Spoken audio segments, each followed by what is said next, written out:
Shalom, Israel. This is Bishop Nathaniel. I want you to know that you can view all our Sabbath classes live on IUIC TV. That's right, I said on IUIC TV. Download the app today.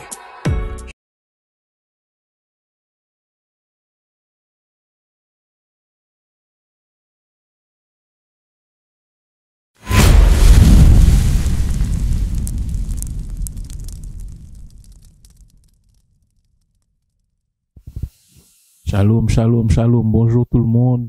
Ici, officier Olière à ma droite. Officier Shemia. Ok, c'est un plaisir d'être avec vous encore aujourd'hui pour un autre sujet. Aujourd'hui, le Christ, un homme austère. Christ, un homme austère. Alors, on va parler de quel Christ? Pas le Christ que vous avez de votre imagination, pas le Christ qu'on vous a appris dans l'église baptiste, l'église pentecôtiste, pas ce Christ-là. On va parler du Christ dans la Bible, Right. le Messie noir, ok? Et on va commencer avec Matthieu chapitre 23 et le verset 13. Le livre de Matthieu, chapitre 23 et le verset 13. Maintenant, écoutez bien ça, lis ça. Mais malheur à vous, scribes et pharisiens. Alors écoutez comme qu'est-ce que les paroles qui sortaient de la bouche du Christ quand il marchait sur cette terre. Le Christ disait malheur à vous, scribes et pharisiens. L'équivalent des scribes et pharisiens aujourd'hui, c'est les pasteurs. C'est pour ça que quand vous voyez les soldats d'Israël, ok, nous en mauve, aller dans les rues, aller devant les églises pour amener la parole de Dieu, ok, vous êtes fâchés parce qu'on fait le même travail que le Christ faisait, qu'ils étaient fâchés avec, ok, parce que le Christ était un homme austère. Continue le verset.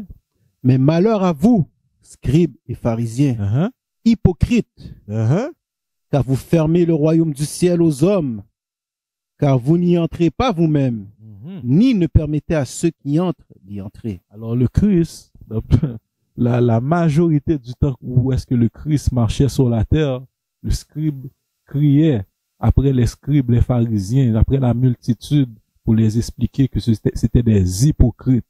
Ça, c'était un des travaux que le Christ faisait sur la terre. Est-ce qu'un homme doux peut faire quelque chose comme ça? Non.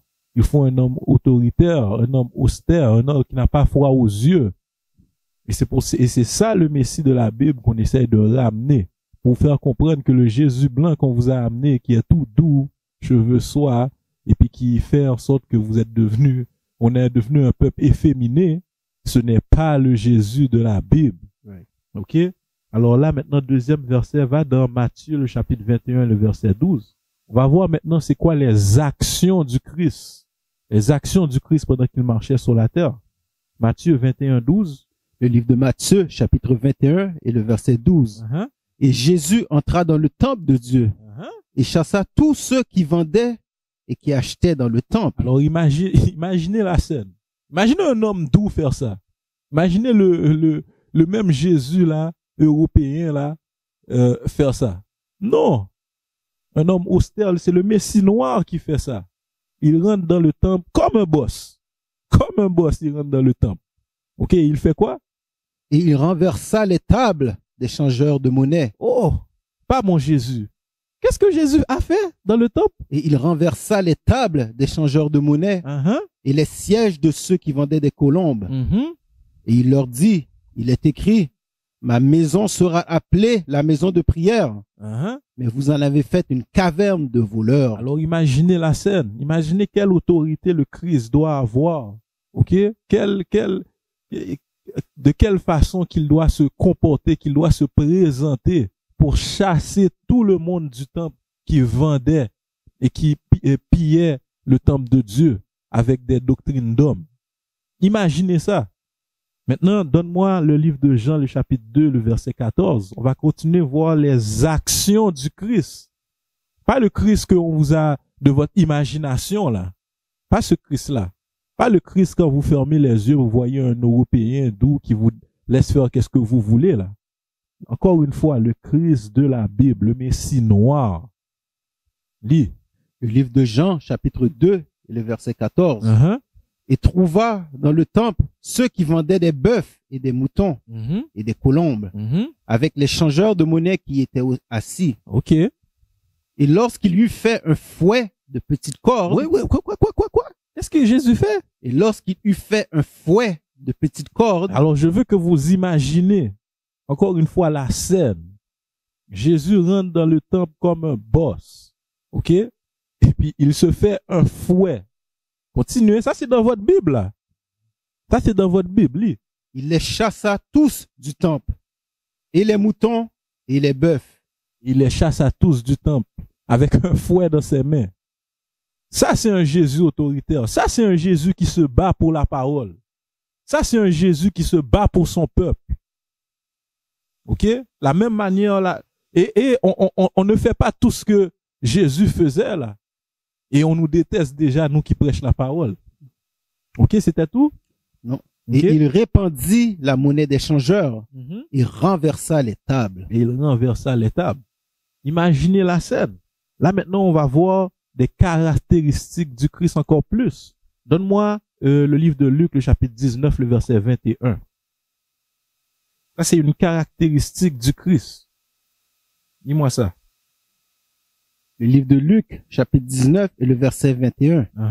Car je t'ai craint, parce que tu es un homme austère. Lis. Tu prends ce que tu n'as pas déposé et tu moissonnes ce que tu n'as pas semé. Alors, cette parabole-là fait allusion au Christ. OK? On dit que le Christ est un homme austère. Pas un homme doux, un homme austère. Ça, c'est la caractéristique d'un vrai homme. Oui. D'un vrai homme. Ça, c'est une caractéristique qu'un homme doit avoir. Pas doux, pas efféminé, austère, sérieux, autoritaire. Comment tu peux guider ta famille si tu n'es pas austère?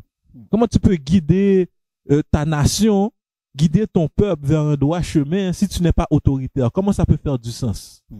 Alors, comment notre Messie aurait pu ne pas être autoritaire, lui qui est le chef de la nation d'Israël?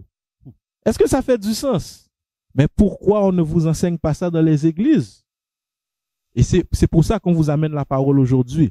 Donne-moi maintenant Jean chapitre 18, verset 4. Ça, c'est une autre action du Christ. Parce que imaginez-vous, le Christ c'était un homme avec tout le pouvoir, tous les pouvoirs. Lis. Le livre de Jean, chapitre 18 et le verset 4. Jésus donc, sachant toutes ces choses qui devaient lui arriver, s'avança et leur dit, qui cherchez-vous? Alors imaginez, on vient arrêter le Christ là maintenant. Là. On vient arrêter le Christ pour le mettre en jugement, pour le mettre à mort. Et le Christ arrive devant eux comme un boss. Il dit, qui cherchez-vous? Il sait très bien qui il cherche. Mais lis. Ils lui répondirent, Jésus de Nazareth. Jésus leur dit, je le suis. Je le suis. Continue. Et Judas aussi, lequel trahissait, se tenait avec eux. Alors imaginez là, quand on vient vous arrêter, est-ce qu'on vous pose plein de questions? Non, on vous pose pas plein de questions. Il fallait qu'ils posent les questions au Christ. Pourquoi? Parce qu'ils avaient peur. C'était un homme austère. Moi, j'imagine la scène. Souvent, il tremblait quand il disait, on cherche Jésus de Nazareth. Peut-être que c'est vraiment comme ça qu'il le disait, là. Tu comprends? En venant chercher cet homme-là. Continue. Dès qu'il leur y dit, je le suis, ils reculèrent et tombèrent à terre. Relis-moi ça. Qu'est-ce qu'il fait? Dès qu'il leur eut dit, je le suis, ils reculèrent et tombèrent à terre. Alors, encore une fois, imaginez-vous la scène. Le Christ dit simplement, je le suis. Toute la puissance, toute sa puissance sort là. Toute son autorité sort. OK? Dans le fond, il se fait accepter juste parce qu'il veut se faire arrêter. Il se fait arrêter juste parce qu'il veut se faire arrêter. Parce qu'il a tout le pouvoir. S'il voulait, il aurait pu ne pas se faire arrêter. OK? Toute sa puissance est sortie et ces hommes-là sont tombés à terre. Ils ont été projetés à terre, là, dans le fond, là. OK? Est-ce que c'était tout? Ouais. OK. Là, maintenant, on va voir une autre caractéristique du Christ, là. Retourne dans Matthieu 19 et puis va au verset 27. Parce que le Christ, comme on a dit, a décidé de se faire arrêter. Pourquoi? Pour accomplir les prophéties, pour mourir pour le peuple d'Israël. OK? Ça, c'est sa nature miséricorde. Ça, c'est sa nature de grâce, qu'il veut aider son peuple. Mais ça ne veut pas dire qu'il n'était pas un homme austère, un homme autoritaire. OK? Mais là, maintenant, on va voir quel Christ que on attend. Quel Christ on attend? Est-ce qu'on attend un Christ doux qui va faire kumbaya avec tout le monde? Quel Christ on attend? Lis-moi ça. Le livre de Luc, chapitre 19 et le verset 27. Mais ceux-là, mes ennemis, qui n'ont pas voulu que je règne sur eux, amenez-les ici et tuez-les devant moi. Comment ce verset plus haut? Comment ce verset plus haut? Verset 26. Car je vous dis qu'à quiconque a, il sera donné. Et à celui qui n'a pas, même ce qu'il a, lui sera retiré. Continue. Mais ceux-là... Alors là, on parle du royaume. Là. On parle du royaume de Dieu qui s'en vient. Là, là maintenant, voyez qu'est-ce que le Christ va dire maintenant. Mais ceux-là, mes ennemis... Mais ceux-là, mes ennemis, Christ a des ennemis, tout comme la nation d'Israël a des ennemis. Continue. Qui n'ont pas voulu que je règne sur eux, amenez-les ici et tuez-les devant moi. Vous entendez? Les ennemis qui n'ont pas voulu que le Christ, le Messie noir, le vrai Christ de la Bible règne. Ces ennemis-là, c'est qui? Les ennemis, les mêmes gens qui vous poussent un Jésus blanc, qui vous poussent Kumbaya, qui vous poussent Jésus est venu pour tout le monde, tandis que la Bible dit que Jésus est venu pour Israël. Les mêmes gens qui vous ont menti à travers la Bible, qui vous ont donné les illusions des doctrines des hommes et des traditions païennes, ces mêmes gens-là sont les ennemis du Christ. Le Christ dit que ces gens-là, dans le royaume, amenez-les, on va les tuer. C'est ça qu'il dit. Ça, c'est Jésus dans la Bible. Et on va voir une prophétie qui prouve ça encore plus. Donne-moi ça dans Ésaïe, chapitre 63. On va finir avec ça. Et j'espère que ça va vous sortir Cégère Borgia de la tête. OK? Si vous savez pas c'est qui Cégère Borgia, et on va vous mettre ça dans la description ou quelque chose là. OK, lis ça.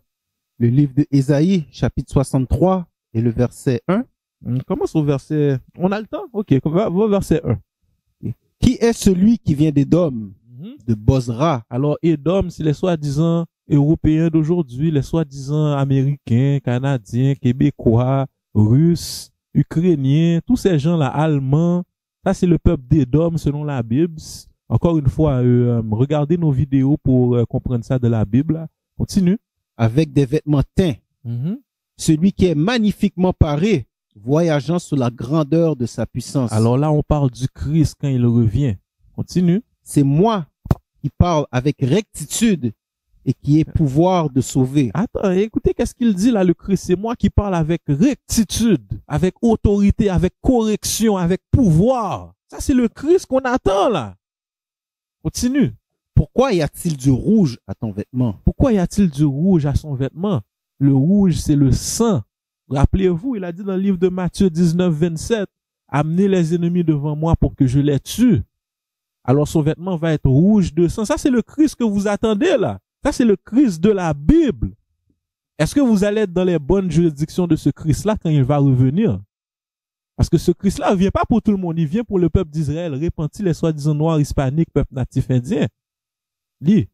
Et tes habits sont-ils comme ceux de celui qui presse dans la cuve? J'ai été seul à presser au pressoir. Quand il va revenir, il va être seul à tuer du monde. Il va revenir comme il était dans le temple, là, comme un boss. Lis. Et parmi les peuples, personne n'était avec moi. Cependant, je les presserai dans mon courroux. Je les piétinerai dans ma fureur. Ça, c'est le Christ qui parle, là. Il va piétiner nos ennemis dans la fureur. C'est ça, être sauvé, là. Quand il va nous délivrer de tous ceux qui nous ont amenés captifs, en esclavage et tout. Continue.